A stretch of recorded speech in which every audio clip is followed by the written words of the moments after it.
Episode 89। आकाश में उच्च। यान मियाओ और अन्य लोगों ने तुरंत कार्रवाई नहीं की, बल्कि चुपचाप इंतजार किया। वास्तविक शरीर में एकीकृत होने के बाद दानव मास्टर की ताकत निश्चित रूप से बहुत बढ़ जाएगी, लेकिन वे चिंतित नहीं हैं। जब तक वे एक साथ हैं, दानव भगवान को कुछ नहीं करना है। लेकिन वे नहीं जानते, दानव राजा का उनसे लड़ने का कोई इरादा नहीं था। जुड़े हुए सच्चे शरीर का उपयोग केवल रक्त बलिदान के रूप में किया गया था, ताकि फैंग चेन के सुनहरे अंडे को दूर ले जाया जा सके। टकराना। मैंने देखा कि दानवराज के विशाल शरीर से अचानक रक्त रिसने लगा, जो शून्य में तैरने लगा और एक विशाल रक्त मोती में बदल गया। ये दृश्य देखकर त्यानयान की अभिव्यक्ति थोड़ी बदल गई और उसने कहा, नहीं, ये दांत और नाखून से लड़ने की योजना नहीं है। जैसे ही ये शब्द निकले, यान और मियाओ दंग रह गए। नहीं, बहुत ज्यादा नहीं। तो फिर वह क्या करने जा रहा है? यान मियाओ ने असमंजस में पूछा। चाहे ये कुछ भी करे, इसे रोकना ही होगा। त्यानयान पर बेचैनी की भावना छा गई। जब उसने बोलना समाप्त किया तो उसने बकवास करना बंद कर दिया और उसकी आंखें बैंगनी हो गईं। सिर के ऊपर एक बड़ी आंख दिखाई दी, और वास्तव में उस आंख में 3 पुतलियां हैं। पुतलियां अलग अलग रंग की हैं। अलग अलग प्रकाश की किरणें दानव भगवान पर निशाना साधने के लिए बाहर निकलती हैं। यद्यपि यान और मियाओ को नहीं पता था कि क्या हो रहा है, फिर भी उन्होंने एक के बाद एक कार्रवाई की। जब दानवराज ने ये देखा तो उसे कोई परवाह नहीं थी। मुझे इसका एहसास अब हुआ, बहुत देर हो चुकी है। पहाड़ जैसा विशालकाय खोल चमकता है। ये पहाड़ जैसी छाया में बदल गया और इसके भीतर पूरे जानवर नियंत्रण संप्रदाय की रक्षा की। टकराना। धमाका। आध्यात्मिक समुद्री क्षेत्र से भयानक हमला उस पर हुआ। ये कछुए के खोल की एक पहाड़ जैसी छाया थी जो थोड़ा हिल रही थी और जिसे तोड़ा नहीं जा सकता था। ये दृश्य देखकर त्यानयान को अपने विचारों पर और भी यकीन हो गया। उन्होंने कहा, अपनी पूरी ताकत से कार्रवाई करो। अच्छा। दोनों को भी एहसास हुआ कि कुछ गड़बड़ है। यदि दानव राजा पूरी ताकत से लड़ना चाहता है, तो वह सिर्फ अपनी रक्षा ही नहीं करेगा। 3 आध्यात्मिक समुद्री क्षेत्रों ने एक साथ कार्रवाई की। जादुई शक्ति के बाहर आने से पहले ही दुनिया में भारी बदलाव आ चुका है। आध्यात्मिक ऊर्जा बह रही है।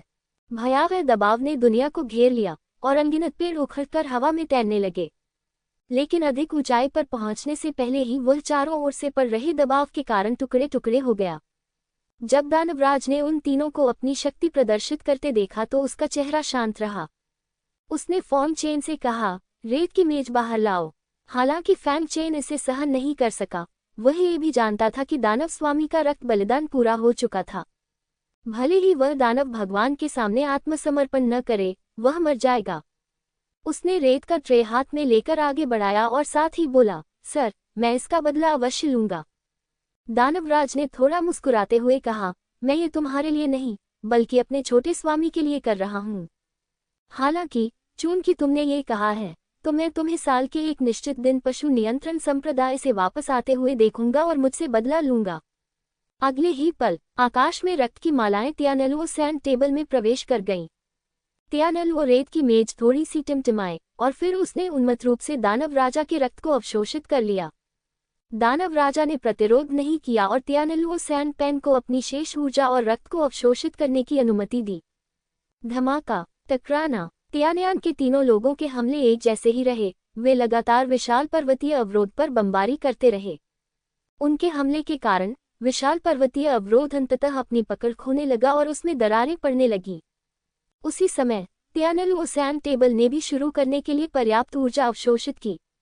फैंग चेन, जिनदान और जियालिंग को कवर करना। प्रकाश की एक किरण सीधे आकाश में चली गई। रक्त बलिदान टेलीपोर्टेशन विधि। नहीं, वे दूर टेलीपोर्ट करना चाहते हैं। जल्दी करो और अंतरिक्ष को सील करो। स्वर्ग की आंख चिल्लाए। अगर फैंग चेन को इस तरह भागने दिया जाता तो उन्हें बहुत बड़ा नुकसान होता। जियाजियान का चेहरा थोड़ा बदल गया और उसने कहा, अंतरिक्ष लंबे समय से अवरुद्ध है, लेकिन ये टेलीपोर्टेशन सरली कुछ खास है।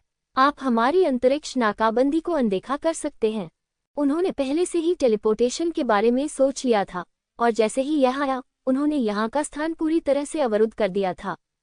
लेकिन उन्होंने कभी उम्मीद नहीं की थी कि फैंग चेन के हाथ में वास्तव में एक टेलीपोर्टेशन खजाना होगा जो उनके आध्यात्मिक समुद्री क्षेत्र अंतरिक्ष नाकाबंदी को तोड़ सकता है। अरे, इस कमीने के हाथ में कितनी तरकीबें हैं। जियाजियान ने अपने दांत पीस लिए वह गहराई से जानता था कि फैंगचेन सरल नहीं था। अगर यह बेटा नहीं मरा तो अंतहीन परेशानियां होंगी। टकराना। सौभाग्य से अब विशाल पर्वत बाधा अंततः टूट गई है। वे तीनों बिना किसी हिचकिचाहट के सीधे उसमें घुस गए और फैंगचेन की ओर भागे। लेकिन वे भूल गए कि दानव भगवान अभी भी जीवित थे। तुम तीनों, मेरा रक्त बलिदान अभी खत्म नहीं हुआ है, दानव भगवान ने ठंडे स्वर में कहा। इसी कारण ये स्वयं को बेदम कर देता है। मैं अपने सच्चे शरीर की आत्मा को बलिदान के रूप में अर्पित करता हूँ और पूर्वज जुबान से प्रार्थना करता हूँ कि वे मेरे पशु शरीर को परिष्कृत करने और स्वर्ग को वश में करने में मेरी सहायता करें। टियानलुओ सेनपेन जो अवशोषित करता है वह उसका रक्त है, लेकिन इसमें अभी भी आत्मा है। स्वर्ण अंडे के लिए अधिक एवं पर्याप्त समय खरीदने के लिए अपनी आत्मा का बलिदान कर दो। एक पल में दानव राजा का पूरा शरीर सुनहरी रोशनी से भर गया। फिर उसका पूरा शरीर सुनहरी लपटों से जल उठा। धीरे धीरे पूरे जानवर नियंत्रण संप्रदाय को कवर कर लिया। जहां भी सुनहरी लौ गुजरी वहां घास नहीं उगी। यहाँ तक कि 3 आध्यात्मिक समुद्री क्षेत्रों की जादुई शक्तियों को भी जलाया जा सकता है। तीनों लोगों के हाव भाव एकदम बदल गए। कछुए की आत्मा ज्वाला। पागल, तुमने तो अपनी आत्मा भी जला ली। अगर तुम ऐसा करोगे तो अपना दिमाग खो दोगे, उन्होंने चिल्लाकर कहा। तो क्या हुआ? दानव भगवान हंसे। इस समय उसे बहुत जागृत महसूस हुआ, मानो वह अपने चरम पर लौट आया हो, जिससे उसे सहजता महसूस हो रही थी। मेरा क्षेत्र सिर्फ तुम्हारे जैसे कुत्तों और बिल्लियों के लिए नहीं है। अगर तुम आना चाहते हो तो पूरी तरह से यही रहो, ये दहाड़ता हुआ बोला। विशाल पिंड हिलता रहा, पूरी धरती कांप उठी और पहाड़ ढह गया। धरती हिल गई। तीनों लोग बदसूरत लग रहे थे। यदि वे फैंगचेन को मारने पर अड़े रहे तो वे भले ही न मरे, लेकिन घायल हो जाएंगे। ये तियानयान और ज़ियाजियान के लिए घातक है, क्योंकि उनका जीवन काल निकट आ रहा है। लेकिन अगर फैंगचेन को नहीं मारा गया तो वह केवल उसे भागते हुए देख सकता है। यान मियाओ, तुम जाओ, तुम अपने चरम पर हो। इनके बारे में चिंता करने की कोई जरूरत नहीं है, अन्यथा विश्व वृक्ष वास्तव में खत्म हो जाएगा, तियानयान ने कहा। यान मियाओ झिझकने लगा। तियानयान ने फिर कहा, जब तक आप जाते हैं हम अपना सारा साधना अनुभव प्रदान कर सकते हैं। आप आध्यात्मिक सागर के दूसरे स्तर में भी कदम रखना चाहते हैं। जब आप भविष्य में आगे बढ़ेंगे तो हम आपकी मदद भी करेंगे, ज़ियाजियान ने ये भी कहा। ये सुनकर यान मियाओ ने दांत पीस लिए। जाओ, बस चोट खाओ। वह अभी भी इस कीमत को वहन कर सकता था। फिर उसने कोई हिचकिचाहट नहीं दिखाए और सीधे आग के सुनहरे समुद्र की ओर दौड़ पड़ा। हम आपके लिए रास्ता खोल देंगे, मदद दीजिए। ये देखकर तियानयान और अन्य लोगों ने तुरंत अपनी जादुई शक्तियों का उपयोग करके एक छोटा रास्ता तोड़ दिया। यान मियाओ तुरंत उसमें घुस गया, लेकिन आग के सुनहरे समुद्र ने जल्दी से मार्ग बंद कर दिया। लेकिन जिस क्षण उसने आग के सुनहरे समुद्र को छुआ, सतह पर कोई जलन नहीं थी, लेकिन आत्मा बुरी तरह से चीख रही थी। सर्पिल कछुए की आत्मा की ज्वाला ने शरीर को नहीं, बल्कि आत्मा को जला दिया। यान मियाओ केवल आत्मा के नेतृत्व में फाड़ दर्द को सहन कर सकता है और आगे बढ़ना जारी रख सकता है। सौभाग्य से कड़ी मेहनत रंग लाई। वह अंततः फैंगचेन के पास आ गया। भाड़ में जाओ। उसके हाथ आग की लपटों से जल रहे थे। वह उन्हें फैंगचेन की ओर फेंक रहा था। भयानक लपटें आने से पहले फैंगचेन को मौत का खतरा महसूस हुआ। ज़ियालिंग इतनी डर गई कि वह फैंगचेन के पीछे छिप गई और हिलने की हिम्मत नहीं जुटा पाई। वह उत्तरी युआन क्षेत्र में एक छोटी सी किसान थी। उसने ऐसा दृश्य पहले कभी नहीं देखा था और वह पहले से ही भयभीत थी। फैंगचेन की अभिव्यक्ति भारी थी। दोनों हाथों में जादुई हथियार लिए हुए वह लगातार यान मियाओ को रोकने के लिए हमला कर रहा था। लेकिन पूछने वाले क्षेत्र पर उसका हमला यान मियाओ को कैसे नुकसान पहुंचा सकता था। आग की लपटें करीब आती देख और रेत की मेज पूरी तरह से नहीं खुली देख फैंगचेन की आंखों में अनिच्छा की चमक आ गई। वह केवल दुष्ट दानव ढाल और आकाश बर्फ क्रिस्टल को सामने प्रतिरोध करने के लिए बुला सकता था और साथ ही साथ अपनी बाहों में सुनहरे अंडे की रक्षा भी कर सकता था। वह जीवित बचेगा या नहीं, ये भाग्य पर निर्भर करता है। टकराना। आग की लपटें फैंगचेन के चारों ओर फैल गईं, लेकिन फैंगचेन को आग की लपटें अपने ऊपर महसूस नहीं हुईं। उसने अपनी आंखें थोड़ी सी खोली तो देखा कि सामने जलता हुआ राक्षस खड़ा है। मेरे रहते हुए कोई भी युवा मालिक को चोट नहीं पहुंचा सकता। वह दहाड़ उठा। आत्मा शरीर पर सर्पिल कछुआ आत्मा ज्वाला अधिक से अधिक जोरदार हो गई, यान मियाओ की ओर भागती हुई। यान मियाओ का चेहरा एकदम बदल गया। तुम पागल हो, उसकी हिम्मत कैसे हुई? वो पलटा और भाग गया। टकराना। उसी समय त्यानल और रेत की मेज अंततः पूरी तरह से खुल गई। ये देखकर दानव राजा ने पीछा करना बंद कर दिया, लेकिन रुककर फैंगचेन की ओर देखने लगा। मेरे नाथ, अबा! फैंगचेन और जिंदन ने लाल आंखों से राक्षस राजा को देखा। राक्षस राज मुस्कुराया और उसकी आत्मा लुप्त होने लगी। त्यानल और रेत तालिका के प्रसारण को कोई नहीं रोक सकता था, और यह निश्चिंत भी हो सकता था। युवा मालिक का अच्छी तरह से ख्याल रखना, ये संसार के दानवराज के अंतिम शब्द थे। टकराना। संचरण प्रकाश की एक विशाल किरण आसमान में उठी, बादलों को चीरती हुई सीधे विशाल ब्रह्मांड में जा गिरी। फैंगचेन की आंखें लाल हो गईं। उसने यान मियाओ और अन्य दो को घूरते हुए कहा, मैं आज का बदला याद रखूंगा। एक दिन मैं जियोझोउ लौटूंगा और तुम सभी को मार डालूंगा। फैंगचेन की आवाज सभी के कानों तक स्पष्ट रूप से पहुंची, जिससे उन शक्तिशाली भिक्षुओं के दिल कांप उठे। जिस क्षण फैंगचेन ने बोलना समाप्त किया, वे एक सुनहरे उल्का में बदल गए और क्वितियन महाद्वीप की ओर बढ़ गए। धक तेरी की! तियानयान और जियाजियान बेहद बदसूरत लग रहे थे। वे बीच में रोकना चाहते थे, लेकिन कुछ नहीं कर पाए। वे केवल फैंगचेन को दूर जाते हुए देख सकते थे। ये भागने वाला फैंगचेन पानी में मछली की तरह है, और उसे पकड़ना बेहद मुश्किल होगा। टकराना। यान मियाओ शर्मिंदगी के कारण कछुआ आत्मा ज्वाला से बाहर भाग गया। जैसे ही वह बाहर आया, उसके मुंह से कई बार खून निकला, जो बहुत शर्मनाक था। धिक्कार है राक्षस राज! यान मियाओ का चेहरा बेहद बदसूरत था, और वह लगभग फैंगचेन को रखने में सक्षम था। लेकिन इस समय उनके पास फैंगचेन को जाते हुए देखने के अलावा कोई विकल्प नहीं था। हमें पशु नियंत्रण संप्रदाय के बारे में क्या करना चाहिए? यान मियाओ ने पूछा। इस समय जानवर नियंत्रण संप्रदाय के बाहर अभी भी एक उग्र कछुआ आत्मा अग्नि जल रही है। अगर इस ज्वाला से निपटा नहीं गया, तो यह 1000 साल तक जलती रहेगी। कछुआ आत्मा अग्नि का कोई तापमान नहीं होता, लेकिन आध्यात्मिक समुद्र तल से नीचे के भिक्षुओं की मृत्यु हो जाएगी यदि यह इसे छू ले। आज के पशु नियंत्रण संप्रदाय को दुनिया से अलग थलग कहा जा सकता है। कोई भी प्रवेश नहीं कर सकता है और कोई भी बाहर नहीं जा सकता है। जहाँ तक शरीर का प्रश्न है, वह आत्मा की अग्नि में एक छाया बन गया था और उसका कोई मूल्य नहीं था। मुझे डर है कि अंदर की चीजें उस आदमी ने बहुत पहले ही ले ली होंगी। अगर हम इस संप्रदाय को खत्म भी कर दें, तो भी यह बेकार हो जाएगा। तियानयान ने कहा, ठीक है सब लोग, चून की विश्व वृक्ष के लिए कोई आशा नहीं है, इसलिए मैं यहाँ और अधिक समय तक रहने के लिए बहुत आलसी हो गया हूँ। मैं अलविदा कहता हूँ। जियाजियान का चेहरा उदास था। ऐसा इसलिए था क्योंकि लिंगहाई राज्य प्राप्त करने के बाद उसे बहुत बड़ा नुकसान हुआ था, और उसकी खपत भी कम नहीं है। आजकल उसके लिए अपनी शक्ति का एक बार इस्तेमाल करना ही उसकी बची हुई जिंदगी खत्म करना है। तियानयान ने भी कहा, मैं भी सोने जा रहा हूँ। इस असफलता से वह बहुत क्रोधित हुआ, लेकिन वह कुछ नहीं कर सका। यान मियाओ ने जब ये देखा तो वह चिंतित हो गया। आप दोनों ने मुझसे क्या शर्तें तय की हैं?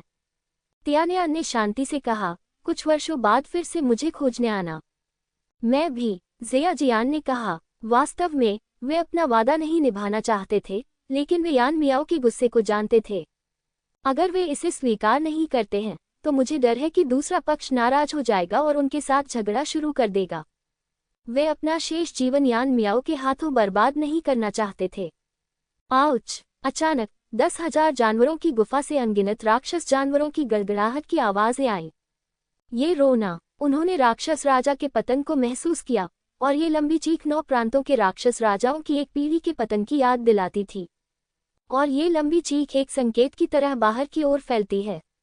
धीरे धीरे लुतियान क्षेत्र के सभी राक्षस क्षेत्रों में जानवरों की चीखें सुनाई देने लगी। यहाँ तक कि कई शक्तिशाली सोए हुए राक्षस भी जाग उठे और राक्षसराज की याद में चीखने लगे। इससे कुछ जंगलों में मौजूद भिक्षु डर गए और कांपने लगे, क्योंकि उन्हें समझ में नहीं आ रहा था कि आखिर हो क्या रहा है।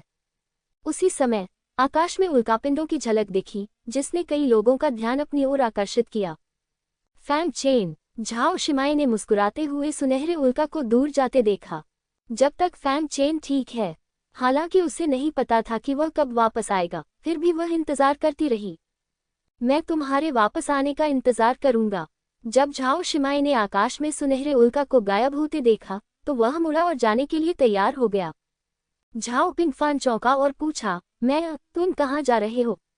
झाओ शिमाई ने कहा, अभ्यास करें। वह नहीं चाहती थी कि अगली बार जब फैंग चेन को कोई कठिनाई आए तो उसे किनारे से देखना पड़े। वह अधिक शक्तिशाली बनना चाहती है, इतनी शक्तिशाली कि वह फैंग चेन के साथ लड़ सके। झाओ पिंगफान ने जटिल अभिव्यक्ति के साथ झाओ शिमाई को जाते हुए देखा, थोड़ा मुस्कुराया और तियानिक्सुए पवित्र संप्रदाय के शिष्यों से कहा, वापस जाओ, देखने के लिए कुछ भी अच्छा नहीं है। सभी लोग भी तितर बितर हो गए। जहां तक विशाल पशु नियंत्रण संप्रदाय का सवाल है, किसी ने इसके बारे में सोचने की हिम्मत नहीं की। पशु नियंत्रण संप्रदाय के भीतर लुओहुआ और अन्य नश्वर लोगों के पास करने के लिए कुछ भी नहीं था। ये कछुआ आत्मा अग्नि केवल बाहरी है और इसका आंतरिक रूप से कोई प्रभाव या नुकसान नहीं होता है। बेशक एक बार जब वे इस अग्नि को छू लेंगे तो वे तुरंत शून्य में बदल जाएंगे। लुओहुआ ने शून्य में देखा और खुद से बुदबुदाया, मास्टर, लुओहुआ आपके वापस आने का इंतजार कर रहा है। तियानिक्सिंग सिटी, वानिक्सिंग नीलामी घर। यान कियाओलिन कल की नीलामी के मामलों को सुलझा रही थी और थोड़ी थकी हुई महसूस कर रही थी। डोंग जियांग ने भी मदद की और अब वह यान कियाओलिन का दाहिना हाथ है। इस समय याया 2 कप चाय लेकर आई और बोली, बहनों, कृपया आराम करें। यान कियाओलिन ने जब देखा कि यही आया है तो वह हल्की सी मुस्कुराई। ये याया बहुत जीवंत और सक्रिय है, लेकिन वह बहुत चतुर भी है और स्थिति का आकलन करना जानती है। चाय रखने के बाद याया ने थोड़ी हवा लेने के लिए खिड़की खोल दी, लेकिन अचानक उसने तारों भरे आकाश में एक उल्कापिंड को चमकते देखा। वह उत्साह से चिल्लाई, बहन यान, बहन डोन, एक टूटता हुआ तारा है। हाँ, डोन जियांग जल्दी से खिड़की के पास आया और एक उल्कापिंड को गुजरते हुए देखा। ये सच है, बहन यान, यह अभी भी एक सुनहरा उल्का है। यान कियाओलिन ने भी देखा और ठीक उसी समय उसे एक सुनहरी उल्का रेखा दिखाई दी। किसी कारणवश जब उसने इस उल्कापिंड को पास से गुजरते देखा तो वह थोड़ी अनिच्छुक दिखी। शायद इसलिए कि यह टूटता हुआ तारा इतना सुंदर था कि वह उसे अपने पास रखना चाहती थी। शायद किसी के चले जाने से वह थोड़ा उदास हो गई होगी। लुओटियन क्षेत्र में कहीं एक बंजर भूमि, शांत बंजर पहाड़ पर अचानक एक दरार दिखाई दी और फिर 2 आकृतियां शर्मिंदगी से बाहर भागीं। दोनों बहुत युवा हैं, लड़का सुंदर है और लड़की आकर्षक है। बात बस इतनी सी है कि इस समय वे दोनों विशेष रूप से शर्मिंदा दिख रहे थे, और वे डुआनमू जिंग और डुआनमू बैक्स्यू हैं। डुआनमू बैक्स्यू ने उसकी ओर आंखें घुमाते हुए कहा, हाँ, तुम अपनी बहन को चारे के रूप में इस्तेमाल करने में बहुत चतुर हो। डुआनमू जिंग ने इसकी परवाह नहीं की और कहा, मैंने तुम्हें चारा बनने दिया क्योंकि मुझे अपनी बहन पर विश्वास है। हुन्फ। डुआनमू बैक्स्यू उस पर ध्यान नहीं देना चाहता था। अचानक उसने आसमान में एक सुनहरा उल्कापिंड उड़ता हुआ देखा। भाई, देखो, यह एक उल्का है। एक इच्छा करो, मुझे उम्मीद है कि मैं अपने भाई को बदल सकती हूँ। डुआनमू बैक्स्यू ने अपनी आंखें बंद की और एक इच्छा की। डुआनमू जिंग ने भी उल्कापिंड को देखा, लेकिन उसने आह भरकर फुसफुसाते हुए कहा, भाई फैंग, तियाननान क्षेत्र में मिलते हैं। शेनडोंग क्षेत्र, तियान्यू दिव्य संप्रदाय। लिन जुयान बर्फीले पहाड़ पर अकेले अभ्यास कर रहा था। अचानक उसने तारों भरे आकाश की ओर देखा और एक सुनहरा उल्कापिंड चमकता हुआ देखा। उल्का को देखते हुए और अपने पेट को सहलाते हुए उसके ठंडे और सुंदर चेहरे पर एक मीठी मुस्कान उभर आई। ज्यूझोउ के जानवर दहाड़ रहे थे और सुनहरी उल्काएं चमक रही थीं। राक्षस राजा की मृत्यु का स्मरण करते हुए इसने ज्यूझोउ को भी असहज कर दिया। स्वर्गीय देव मंदिर के स्वामी की मृत्यु से तियानलिन क्षेत्र अराजकता में डूब गया। तियानलिन क्षेत्र में शीर्ष शक्ति के रूप में स्वर्गीय देव मंदिर सप्ताह के दिनों में अभिमानी और दबंग था और हमेशा अन्य शक्तियों का दमन करता था।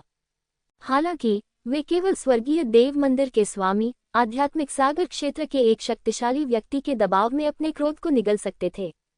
अब जबकि स्वर्गीय परमेश्वर मंदिर का स्वामी मर चुका है, वे निस्संदेह स्वर्गीय परमेश्वर मंदिर को घेरने के लिए एकजुट हो गए। राज्य युद्ध शुरू हो गया और ये तथ्य कि फॉर्म चेन को ज्यूझोउ में विभिन्न ताकतों द्वारा छोड़ने के लिए मजबूर किया गया था, स्वाभाविक रूप से फैल गया और लोगों ने इसके बारे में बड़े चाव से बात की। वह कहाँ गया और क्या वह वापस आ सकेगा, इस बारे में किसी को पता नहीं था। कितियन महाद्वीप बहुत बड़ा है। निचले क्षेत्र में जाकर कब दुनिया के किनारे पर पहुंच जाना है, यह कोई नहीं जानता। ऐसा लगता है जैसे ये दुनिया अंतहीन है। एक निश्चित क्षेत्र, एक निश्चित समुद्र। गड़गड़ाहट। आसमान से एक सुनहरी रोशनी की किरण गिरी, समुद्र पर उतरी। अचानक शांत समुद्र में उग्र लहरें उठने लगीं, सभी दिशाओं की ओर उमड़ पड़ी। जैसे जैसे सुनहरी रोशनी धीरे धीरे मंद होती गई, दो आकृतियां, एक छोटी और दो वयस्क, धीरे धीरे उभरी। वे फैंग चेन और उसके दोस्त थे। इससे पहले कि वे तीनों लंबी दूरी के टेलीपोर्टेशन के चक्कर से उबर पाते, वे सीधे समुद्र में गिर गए। फैंग चेन तुरंत जाग गया। उसने जिया लिंग और जिनदान को गले लगाया, समुद्र से भाग निकला और छोटी लकड़ी की नाव को बुलाया। उसने सतर्कता से चारों ओर देखा और यह पुष्टि करने के बाद कि कोई खतरा नहीं है, उसने पूछा, क्या आप ठीक हैं? जिनदान ने अपना सिर हिलाया। जिया लिंग ने भी कहा, मास्टर, मैं ठीक हूँ। उसने फिर चारों ओर देखा और असमंजस में पूछा, ये जगह कहाँ है?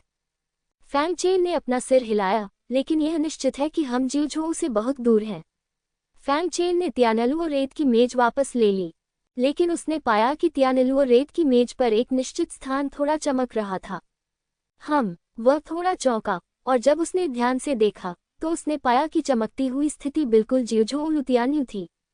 ये देखकर उसका हृदय द्रवित हो गया। क्या ये हो सकता है कि टेलीपोर्ट होने के बाद स्थान रेत तालिका द्वारा रिकॉर्ड किया जाएगा, और अगर मैं अगली बार वापस टेलीपोर्ट करना चाहता हूँ तो मैं सीधे इस निशान के माध्यम से लुतियान्यू लौट सकता हूँ? खुला। ये सोचकर फैंग चेन बहुत खुश हुआ। इस तरह वह किसी भी समय बदला लेने के लिए लुतियान्यू लौट सकता है। बेशक इसका उद्देश्य अपनी ताकत में सुधार करना है, अन्यथा वापस जाना एक उपहार होगा। आइए पहले देखें कि यह क्षेत्र कहाँ है। फैंग चेन ने छोटी लकड़ी की नाव चलाई और दिशा की पहचान करने के बाद वह उस दिशा में गया जहां आध्यात्मिक ऊर्जा अपेक्षाकृत घनी थी।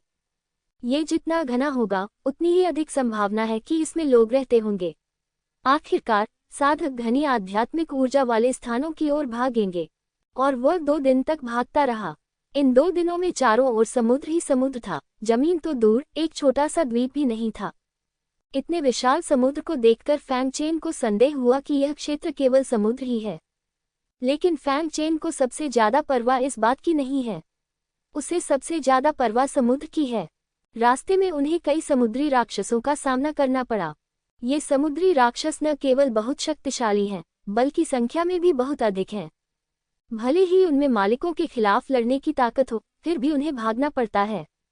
लेकिन उसने पाया कि जितना अधिक वह समृद्ध आध्यात्मिक ऊर्जा की दिशा की ओर चला, उतने ही कम शक्तिशाली समुद्री राक्षस वहां थे, मानो उनका सफाया कर दिया गया हो। यद्यपि अभी भी कई खतरे हैं, लेकिन अब वे उसके लिए कोई खतरा नहीं है। उसे आभास था कि वह जल्द ही लोगों के बीच पहुंच जाएगा। सचमुच उस दिन वह देवताओं और राक्षसों की नजरों से अपने आसपास के वातावरण का निरीक्षण करता रहा। जब उसने एक निश्चित स्थान पर देखा तो उसे आश्चर्य हुआ कि दूर समुद्र में कोई छिपा हुआ था। लेकिन जब उसने ध्यान से देखा तो पाया कि वह कोई व्यक्ति नहीं, बल्कि मानव जैसा प्राणी था। इस समय समुद्र पर जीवों की 2 लहरें थीं, एक पीछा कर रही थी और एक भाग रही थी। कुल 7 लोग पीछा कर रहे थे और केवल 3 भाग रहे थे। यद्यपि वे सभी मानव आकार के प्राणी थे, परंतु उनके शरीर और अंग मनुष्यों की तुलना में लंबे थे। त्वचा सफेद, कोमल और चिकनी होती है, आंखें नीली, बाल सुनहरे और कान लंबे और नुकीले होते हैं। पीठ पर ड्रैगनफ्लाई जैसे छोटे पंखों की एक जोड़ी है, जो बार बार फड़फड़ाती रहती है। लेकिन फैंग चेन को सबसे ज्यादा चिंता उनके कपड़ों की है। पुरुष और महिला दोनों ही बहुत अधिक उजागर हैं। पुरुष छोटे कवच और शॉर्ट्स पहनते हैं, और शरीर के ऊपरी हिस्से में कुछ भी नहीं होता है, जिससे शरीर के निचले हिस्से में स्नायुबंधन दिखाई देते हैं। महिलाओं के ऊपरी शरीर का कवच केवल महत्वपूर्ण भागों को ही ढकता है, लेकिन सामग्री वास्तव में किफायती है। चलते समय मोटे स्तन हिलते और उभरे रहते हैं, और ऐसा लगता है जैसे कवच किसी भी समय गिर जाएगा। निचले शरीर पर कवच स्कर्ट पहना हुआ है, जो सुंदर कूल्हों और पतले पैरों को पूरी तरह से दिखाता है। वहां कोई जूते नहीं हैं, और पतले सफेद जेड पैर बिना किसी आवरण के खुले हैं। उनकी तुलना में जिउझोउ केवल एक सामंती समाज है। फैंग चेन उन्हें घूरता रहा, और ऐसा इसलिए नहीं था कि वह कामुक था। उसे बस यही आश्चर्य हुआ कि ऐसे कपड़ों में वह अपनी सुरक्षा कैसे करेगा। आपको पता होना चाहिए कि जिउझोउ में अधिकांश लोग अधिक कपड़े पहनते हैं, और बहुत कम जगहें हैं जहां खुले कपड़े होते हैं। ऐसा इसलिए है क्योंकि जिउझोउ कपड़ों का एक निश्चित सुरक्षात्मक कार्य होता है। लेकिन इन प्राणियों को अपने शरीर पर हमले की परवाह नहीं है।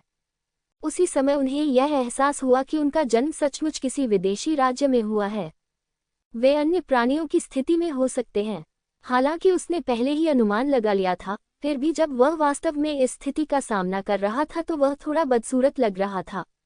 8वीं कक्षा के दिव्य किमियागर की स्मृति विरासत के माध्यम से वह जानता था कि विदेशी भूमि में रहना अच्छी बात नहीं थी, क्योंकि यहाँ वे एलियंस हैं और एलियंस का केवल एक ही छोर है, या तो वे गुलाम बना लिए जाते हैं या मर जाते हैं। उसके पास एक जेड मास्क है जो उसके रूप और आकार को बदल सकता है, लेकिन भाषा एक बड़ी समस्या है। आखिरकार अलग अलग जातियों की भाषाएं अलग अलग होती हैं। एक बार जब आप भाषा नहीं समझेंगे तो लोग संदिग्ध हो जाएंगे। भागते और पीछा करते हुए उन जीवों को देखकर फैंग चेन ने एक पल सोचा और उनका पीछा किया। उनकी भाषा सीखना मुश्किल नहीं है, यह आत्मा की खोज है। उनमें से किसी एक को पकड़ो, उसकी आत्मा की खोज करो और उसकी भाषा सीखो। समूह में साधना का उच्चतम स्तर केवल झो युआन का 5वां स्तर था, जो उसकी नज़र में कुछ भी नहीं था। सामने खड़े समूह को ये पता नहीं था कि उन्हें निशाना बनाया जा रहा है। पीछा अभी भी जारी था और 3 लोग, 2 पुरुष और 1 महिला, भाग निकले। विदेशी जाति के दोनों व्यक्तियों की साधना का स्तर ऊंचा था और वे रक्षक जैसे दिखते थे। उन्होंने आगे से लड़की की रक्षा की और पीछे से हो रहे बारिश जैसे हमलों का प्रतिरोध किया। हालांकि दोनों के पास झो युआन का 6ठा स्तर था, लेकिन अपने पीछे पीछा करने वालों का सामना करते हुए, जिनमें से सबसे कमजोर के पास 5वें स्तर की साधना थी, वे थोड़ा शर्मिंदा लग रहे थे और विरोध करने में असमर्थ थे। पीछा करने वाले नेता ने व्यंग्यात्मक लहजे में कहा, मिस नवीन, अब भागो मत, बस आत्मसमर्पण कर दो। चिंता मत करो, हम केवल पैसे के पीछे हैं, सेक्स के पीछे नहीं। हे। यद्यपि उन्होंने ऐसा कहा, फिर भी वे बहुत विश्वासघातपूर्वक हंसे। ये स्पष्ट था कि वे कुछ बुरा करने की योजना बना रहे थे। ना वेन, जो आगे चल रही थी, उसका चेहरा बदसूरत था। उसने कहा, माई टीम, तुमने मेरे ना परिवार पर हमला करने की हिम्मत की। जब मेरे पिता को पता चलेगा तो वे तुम्हें टुकड़े टुकड़े कर देंगे। हाँ, नेता माई टीम जोर से हंसे। जब आपके पिता आपको पाएंगे तो वह आपको पहचान नहीं पाएंगे। चिंता मत करो, मैं तुम्हें नहीं मारूंगा, लेकिन मैं सबको बता दूंगा कि ना परिवार की बेटी के साथ हजारों लोगों ने बलात्कार किया है। हे। उसके पीछे खड़े अन्य लोग भी जोर जोर से हंसने लगे और नवीन को उग्र निगाहों से देखने लगे।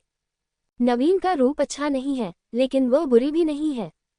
लेकिन सबसे आकर्षक बात उसका स्त्रीवत स्वभाव है, जो लोगों को उसे अपने कब्जे में लेने की इच्छा रखता है। इसके बारे में सोचना भी मत। भले ही मैं मर जाऊं, मैं तुम्हें वह नहीं मिलने दूंगा जो तुम चाहते हो। इस बार उसने अपने परिवार के आदेश का पालन किया और व्यापार पर चर्चा करने के लिए एक द्वीप पर चली गई। अप्रत्याशित रूप से रास्ते में उसे एक हमले का सामना करना पड़ा और उसके साथ आए अधिकांश लोग मारे गए, केवल वे 3 लोग ही बचे।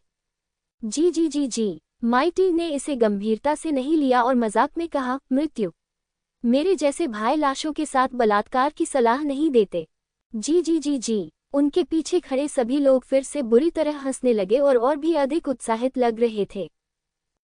नवीन क्रोधित था और साथ ही बहुत डरा हुआ भी था।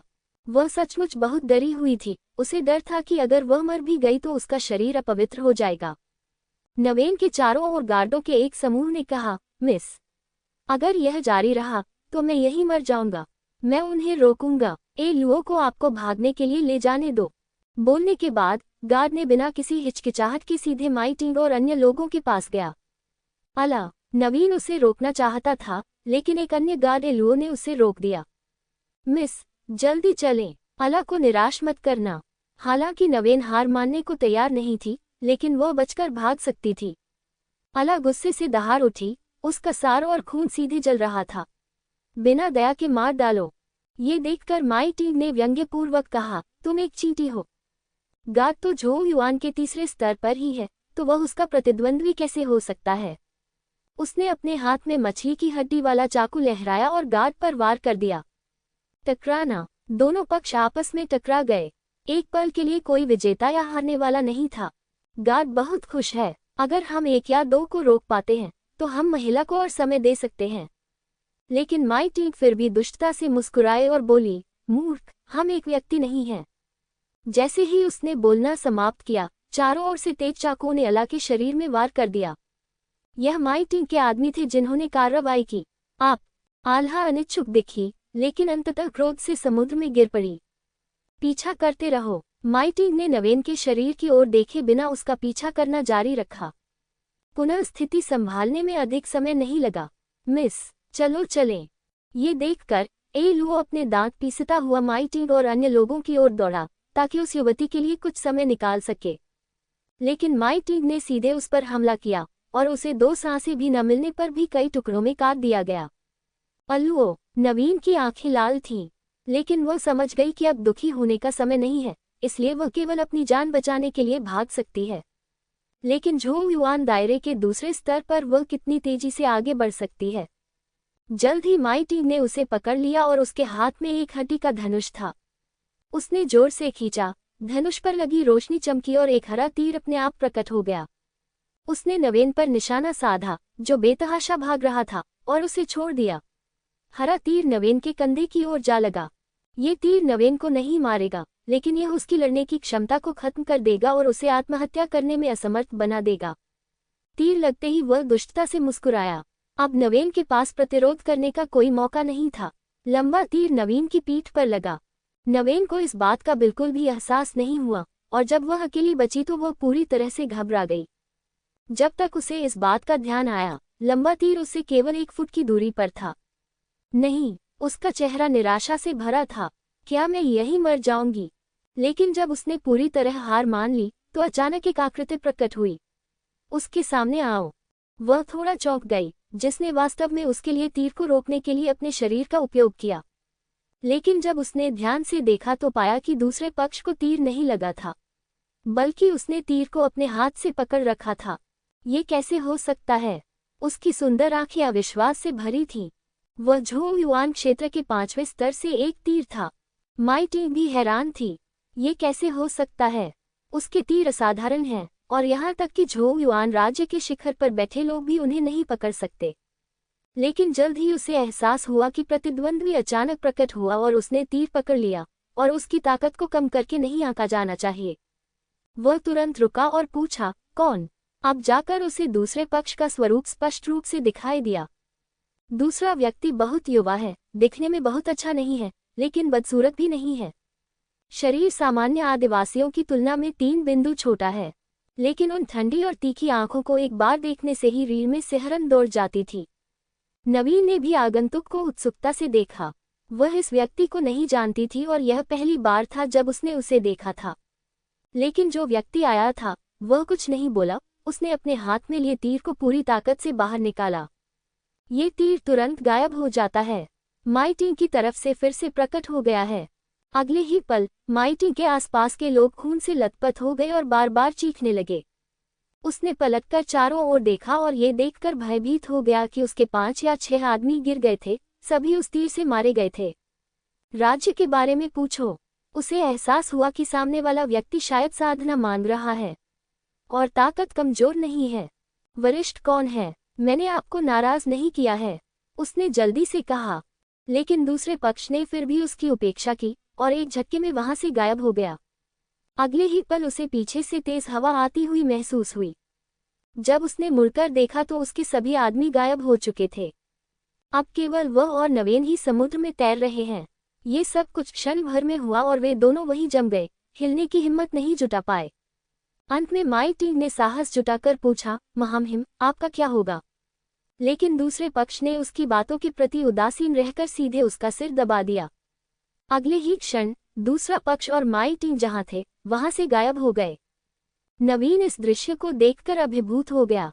वह समझ नहीं पा रही थी कि चले जाए या रुक जाए। लेकिन जैसे ही वह हिचकिचाए, एक छोटी लकड़ी की नाव धीरे धीरे दूर से आती दिखाई दी। उसने नाव पर किसी को नहीं देखा, लेकिन वह जानती थी कि नाव अवश्य ही उस बलवान व्यक्ति की होगी। दूसरे पक्ष ने यह दिखाने के लिए नाव लाई कि उसे जाने की अनुमति नहीं है। हालांकि नवीन डरी हुई थी, लेकिन उसने हिलने की हिम्मत नहीं की। आखिरकार उसने अभी अभी प्रतिद्वंद्वी की ताकत देखी थी, और यह ऐसी चीज नहीं थी जिसे वह अपमानित कर सके। वह वैसे ही समुद्र पर तैरती रही और चुपचाप प्रतीक्षा करती रही। लगभग एक धूपबत्ती जलाने के बाद युवक अंततः छोटी लकड़ी की नाव से बाहर चला गया। इस बार युवक बोला, क्या तुम्हें अपने दोस्त का नाम नहीं पता? लड़के के शब्द थोड़े सूखे थे, मानो उसने अभी अभी भाषा सीखी हो। हालांकि नवीन ने इस विवरण पर ध्यान नहीं दिया। इस समय वह बेहद घबरा गई और सम्मानपूर्वक उत्तर दिया, मेरी बेटी का नाम नवीन है और वह काशिमाना के परिवार से है। फिर उन्होंने कहा, जीवन बचाने वाली आपकी कृपा के लिए धन्यवाद साथी ताओवादी। मेरी छोटी बच्ची निश्चित रूप से इस दयालुता का बदला चुकाएगी। युवक ने कहा, विनम्र होने की कोई आवश्यकता नहीं है। अपनी बात समाप्त करने के बाद वह पुनः चुप हो गए। नवीन ने उस युवक को कुछ संदेह भरी नजरों से देखा, लेकिन उसे लगा कि उस युवक का व्यक्तित्व अजीब है और वह कम बोलता है। ये देखकर कि दूसरे पक्ष के मन में उसके प्रति कोई बुरी मंशा नहीं है, उसने कहा, वरिष्ठ, यदि आप तैयार हैं तो कृपया मेहमान के रूप में मिंगलू द्वीप पर आएं। मेरे पिता दुनिया भर से दोस्त बनाना पसंद करते हैं। कर सकना। युवक ने सहमति में सिर हिलाया। नवीन को उम्मीद नहीं थी कि दूसरा पक्ष सचमुच सहमत हो जाएगा। उसने सोचा कि दूसरा व्यक्ति एक अकेला व्यक्ति है, लेकिन ये ठीक है, दूसरे पक्ष ने उसकी जान बचाई है, इसलिए उसे हर हाल में चुकाना ही होगा। वरिष्ठ, कृपया मेरे साथ आइए, नवीन ने कहा। युवक ने सिर हिलाया और एक निश्चित दिशा में नवीन के पीछे चला गया। और यह अजीब युवक स्वाभाविक रूप से फैंग चेन है। उन्होंने अभी अभी एक छोटी लकड़ी की नाव में आत्मखोज तकनीक का प्रयोग किया था और उन्होंने इस जनजाति की भाषा में अभी अभी महारत हासिल की थी। लेकिन क्योंकि सोल सर्च थोड़ा भ्रमित करने वाला है, इसलिए मेरा भाषा नियंत्रण बहुत अच्छा नहीं है। इस परिवार की भाषा को पूरी तरह सीखने में अभी भी कुछ समय लगेगा। हालांकि माइटी की याददाश्त के माध्यम से उन्हें उस राज्य का एक मोटा मोटा अंदाजा था जहां वे स्थित थे। ये डोमेन नाम योहाई सियान्यू है। आश्चर्यजनक बात यह है कि इस डोमेन में वास्तव में 2 परतें हैं और वे किसी अज्ञात कारण से एक दूसरे के ऊपर स्थित हैं। ऊपरी परत समुद्र है और निचली परत चट्टान है, और ऊपरी और निचले स्तर के नियंत्रक एक ही जाति के नहीं हैं। दानव सागर क्षेत्र को नियंत्रित करने वाले लोग कल्पित बौने हैं, अर्थात नवेन परिवार। निचला क्षेत्र, निचला यान क्षेत्र, यांजियो जनजाति द्वारा नियंत्रित है। इस कबीले का मांस पत्थर की तरह कठोर है तथा पूरा कबीला शारीरिक साधना का मार्ग अपनाता है। कल्पित बौने कानून का अभ्यास करने में अच्छे हैं। तार्किक रूप से कहें तो दोनों जातियों के पास अलग अलग रास्ते और अलग अलग संसाधन हैं, इसलिए उन्हें एक साथ रहना चाहिए। हालांकि दोनों क्षेत्र बड़े दिखते हैं, लेकिन भिक्षुओं के लिए अभ्यास करने के लिए वहां अधिक स्थान नहीं हो सकते हैं। दानव समुद्र क्षेत्र पूरी तरह से समुद्र है और वहां खड़े होने के लिए कोई जगह नहीं है। केवल द्वीप ही कल्पित बौनों के अस्तित्व का समर्थन कर सकते हैं।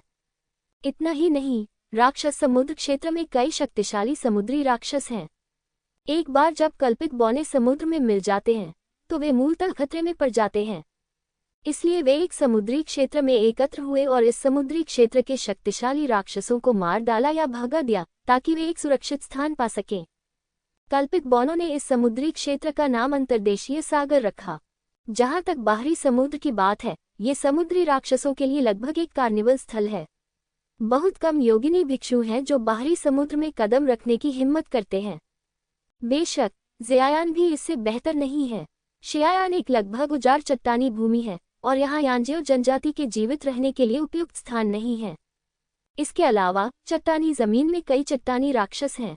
वे समुद्री राक्षसों की तरह ही शक्तिशाली और असंख्य हैं, और वे ऐसी चीज नहीं है जिनसे वे लड़ सकें। वे कल्पित बौनों की तरह केवल एक निश्चित क्षेत्र में ही रह सकते हैं। ये कहा जा सकता है कि दोनों जनजातियां बड़े क्षेत्र को नियंत्रित नहीं करती हैं और वे केवल नाम मात्र के लिए इसे नियंत्रित करती हैं। तार्किक रूप से कहें तो अत्यधिक बुद्धिमान जातियों के रूप में दोनों जातियों को इस स्थिति में जीत जीत वाला सहयोग चुनना चाहिए। लेकिन चीजें विपरीत दिशा में चली गईं।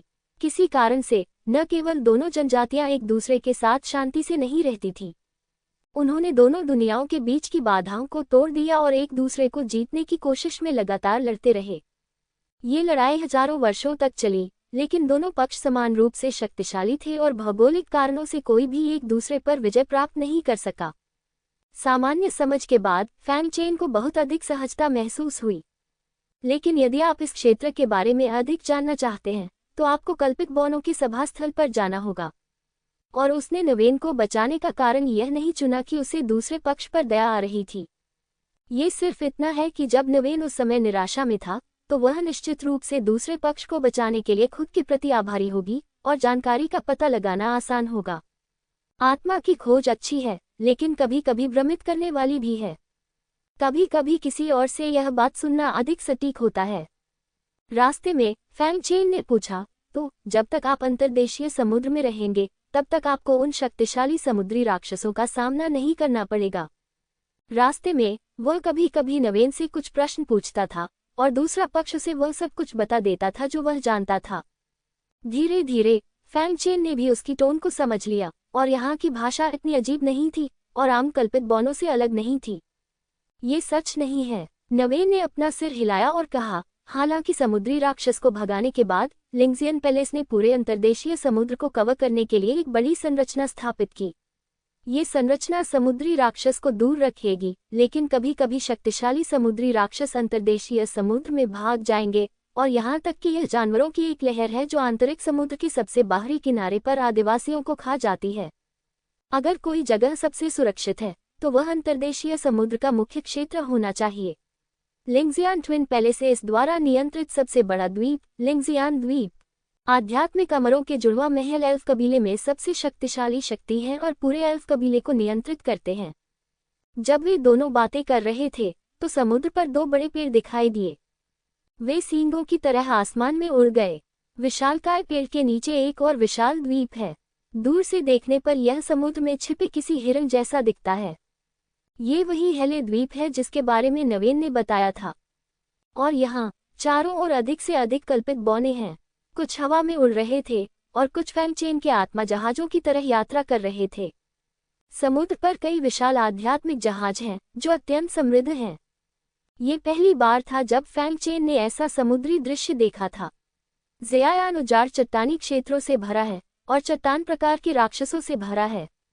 यद्यपि उनकी संख्या क्रैकन जितनी बड़ी नहीं है, फिर भी उनमें से प्रत्येक बहुत शक्तिशाली है। इसलिए वे कल्पित बौनों की तरह केवल एक निश्चित क्षेत्र में ही छिप सकते हैं और समूहों में रह सकते हैं। वास्तव में यह क्षेत्र इन दो कुलों द्वारा पूरी तरह से नियंत्रित नहीं है और यहाँ तक कि किसी भी समय नष्ट हो जाने का खतरा भी है। ऐसी स्थिति में ये तर्कसंगत है कि दोनों जनजातियों को क्रैकन रॉक बीस्ट से निपटने के लिए एकजुट होना चाहिए। लेकिन किसी कारण से दोनों कबीले कभी भी शांति से नहीं रहे हैं और यहाँ तक कि जब उच्च और निम्न वर्गों के बीच की बाधाएं टूट जाती हैं, तब भी कभी कभी उच्च और निम्न वर्गों के बीच युद्ध होता है।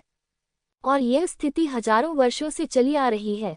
कोई भी पक्ष दूसरे को पराजित नहीं कर सकता, लेकिन वे लड़ाई बंद करने से इनकार करते हैं, मानो वे देखने के लिए प्रतिस्पर्धा कर रहे हों कि कौन अब तक दूसरे से अधिक समय तक टिक सकता है।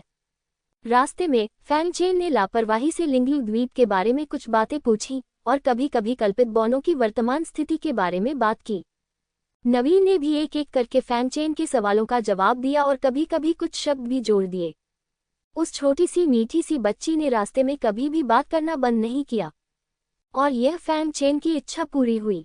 नवीन का स्पष्टीकरण सुनने के बाद फैंग चेन ने एक नया सवाल पूछा, क्या इसका मतलब यह है कि जब तक आप अंतर्देशीय समुद्र में रहेंगे तब तक आपका शक्तिशाली समुद्री राक्षसों द्वारा हमला नहीं किया जाएगा? नवीन की वाक्पटुता सुनने के बाद फैंग चेन ने धीरे धीरे लहजे और लहजे में महारत हासिल कर ली और उसका भाषण कल्पित बौनों से अलग नहीं था। ये सच नहीं है। नवीन ने अपना सिर हिलाया और कहा, आंतरिक समुद्र में समुद्री राक्षसों को भगा दिए जाने के बाद लिंगजियन हेवनली पैलेस ने उन राक्षसों को गठन के माध्यम से तोड़ने और आंतरिक समुद्र में प्रवेश करने से रोकने के लिए जियुआन सागर समुद्री संरचना की स्थापना की। लिंगजियान मंदिर कल्पित बौनों में सबसे शक्तिशाली शक्ति है और पूरे कल्पित बौनों को नियंत्रित करता है।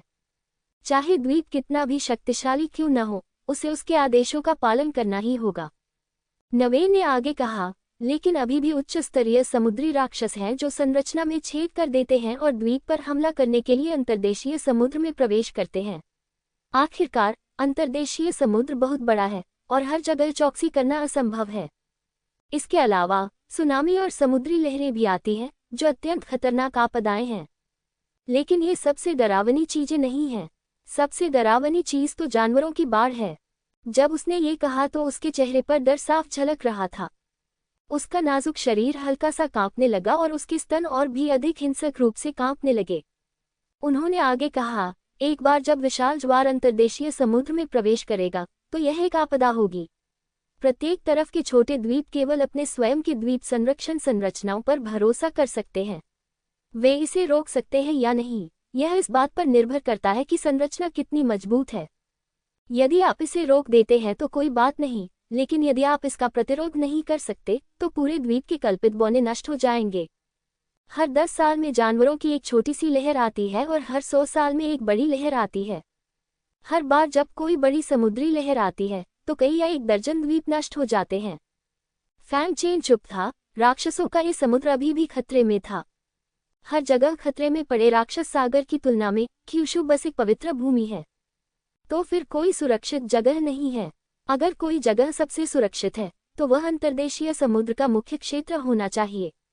लिंगजियान मंदिर द्वारा नियंत्रित सबसे बड़ा द्वीप लिंगजियान द्वीप न केवल ये राक्षसी सागर में सबसे समृद्ध स्थान है, बल्कि दो महान राजा भी वहां बैठे हैं।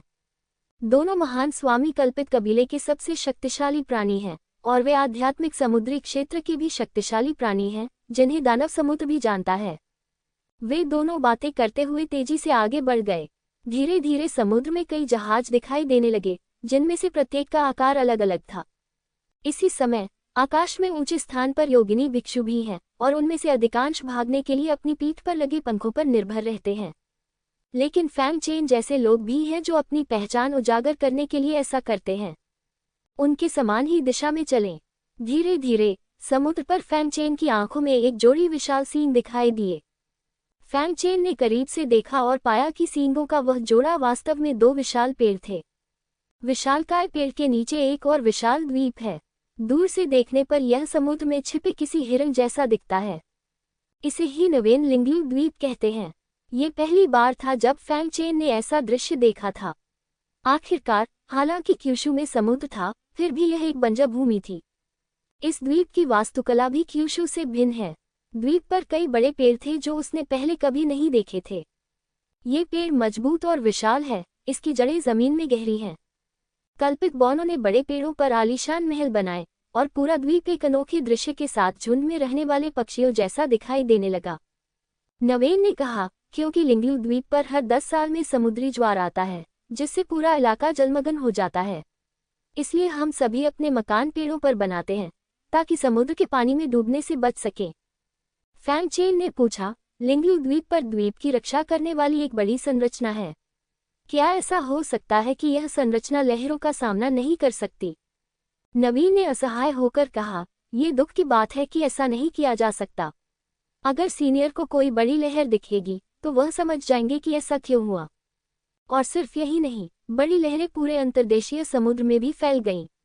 यह एक बड़ी आपदा है जिससे हर 10 साल में भारी नुकसान होता है। इसके अलावा बाहरी समुद्र में अक्सर जानवरों की लहरें आती हैं जो अंतर्देशीय समुद्र को प्रभावित करती हैं।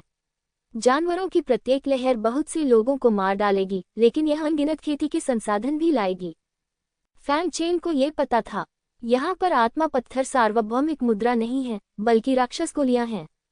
क्योंकि यहाँ आध्यात्मिक खनिजों की कमी है, एक आध्यात्मिक पत्थर को तीसरे स्तर की राक्षस गोली के साथ बदला जा सकता है। क्यूशू में यह अकल्पनीय है, जहाँ तीसरे स्तर के दानव अमृत की कीमत कम से कम 100 आत्मिक पत्थरों के बराबर होती है। शहर में प्रवेश करने के बाद वे आकाश में स्थित दो बड़े पेड़ों की ओर बढ़े। ना का परिवार दाईं ओर के विशाल वृक्ष पर है। नवेन ने परिचय दिया, मेरा परिवार हिरण देवता वृक्ष के बीच में है। जो परिवार हिरण देवता वृक्ष में रह सकते हैं, उनके पास द्वीप पर एक निश्चित सीमा तक ताकत होती है। वे जितने ऊंचे स्थान पर रहते हैं, वे उतने ही मजबूत होते हैं। ये बात कहते हुए उसे बहुत गर्व महसूस हुआ। आखिरकार, मध्य स्थिति में मदद करने में सक्षम होने का मतलब है कि उसके परिवार का लिंगलू द्वीप में बहुत उच्च दर्जा है। वे पवित्र मृग वृक्ष की ओर उड़े, लेकिन रास्ते में उन्हें द्वीप से बाहर की ओर जा रहे खतरनाक लोगों का एक समूह दिखाई दिया। जब नवीन ने लोगों के इस समूह को देखा तो उसने तुरंत हाथ हिलाया और चिल्लाया, पिताजी, मैं यहाँ हूँ। समूह का नेता, अधेड़ उम्र का व्यक्ति, नवीन की बातें सुनकर तुरंत अपना सिर घुमाकर इधर उधर देखने लगा। लेकिन जब उसने नवीन को देखा तो उसका भयंकर रूप तुरंत गायब हो गया और उसकी जगह खुशी ने ले ली। नवीन, क्या तुम ठीक हो? मध्यम आयु वर्ग के व्यक्ति का नाम नवीन के पिता नरेश है। नवीन ने जल्दी से परिचय दिया, मुझ पर माई टीम ने घात लगाकर हमला किया था और एलुओ और अन्य सभी मर चुके थे। सौभाग्य से ये वरिष्ठ बचाव के लिए आया था, अन्यथा आप अपनी बेटी को नहीं देख पाते।